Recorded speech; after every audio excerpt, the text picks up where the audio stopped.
Alhamdulillah kita mendapat tamu terhormat, tamu kehormatan kami Bapak Panglima dalam rangka safari dalam perjalanan setiap kegiatannya pada hari Jumat. Tentu kami dari Universitas Muhammadiyah Makassar menyampaikan apresiasi yang tinggi terhadap kedatangan Bapak Panglima.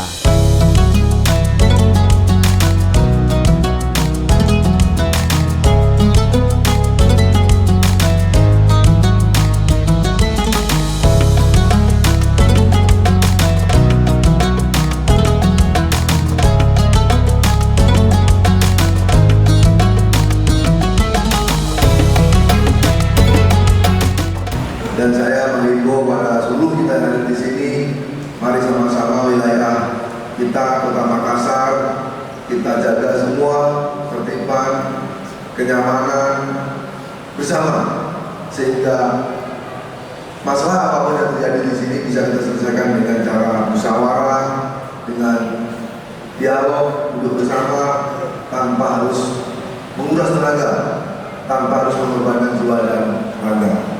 Dan kami, Polda Hasanuddin, Bapak sekalian juga terbuka, silakan mau silaturahmi, mau kegiatan lain ke Polda.